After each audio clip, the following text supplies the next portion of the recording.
Hey guys, in this video I'll be discussing rent-to-own programs. A few of you have reached out to me asking me questions about it and also wanted to know my thoughts about rent-to-own, so I thought I'd make a video just in case anybody else was curious. So a rent-to-own program is basically you renting a property for a certain term and you have the option to purchase it at the end of that term. Now the term typically ranges from 3 to 5 years, however that can vary.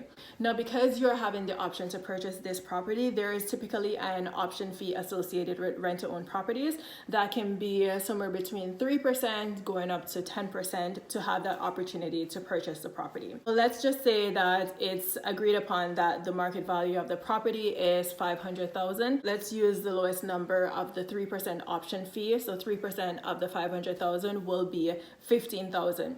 That $15,000 option fee that you're paying will go towards your down payment at the end of the term when you're ready to purchase the property. Something to note, if you are not able to purchase a property, your option fee, hence the $15,000, is non-refundable. You do not get that back.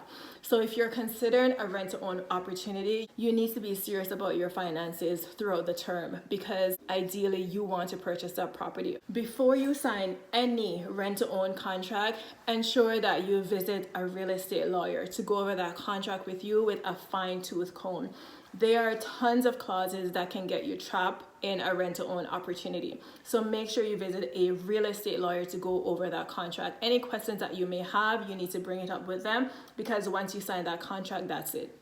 Another thing I suggest is to have an inspection done and to have the property appraised. You do not want to purchase a property that has issues from the get-go. So make sure you do the inspection, and an appraisal is important because, as I said, you will be agreeing to a market value of that property. So you need to have an appraiser done just to ensure that the price that you are agreeing upon is not above and beyond the market value. So those are the important things to consider before you enter a rent-to-own contract. Some details about rent-to-own contracts. The rent that you'll pay in is typically above market value, just because a portion of your rent will go towards the down payment towards the purchase price at the end of the term. So let's say market rent is about $1,500 and you are being charged $1,700 for that same space. That $200 that you're paying extra every month will be going towards the down payment, so you will be paying higher rent. Next thing about rent-to-own properties, it's basically you own the property without having the title or a mortgage. So you're responsible for basically all the maintenance. I know for some contracts they'll offer to maintain certain things in the home. However, majority of the time you are responsible for maintaining that property. If you are late or miss payments, then the owner can remove that opportunity for you to purchase the property. So anything that you have paid, including the $15,000 down payment that we use as an example, and also your $200 per month that you have been paying, you lose all of that money. The next thing is, what if that owner doesn't make the mortgage payment on the property?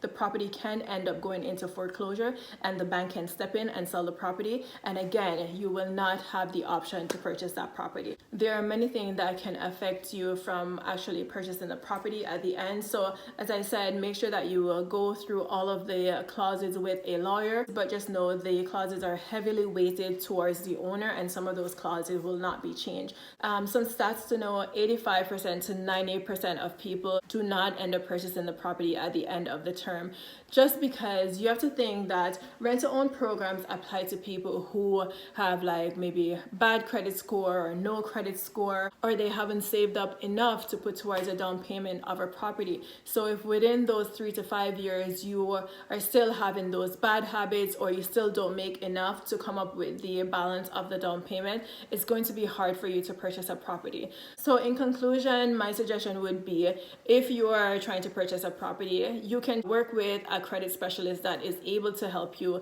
to repair your credit during maybe that same term that you'll be signing a rent-to-own contract. Some people might think that by doing a rent-to-own program they'll be more disciplined, but by the stats you'll see that that doesn't work out. 85 to 90%, that's a pretty high number. So in essence, I would always suggest that you save for your down payment on your own and then purchase your property. So anyways, that's my thoughts on the rent-to-own programs. If you have any other questions, as always, you can email me or give me a call. Have a great day.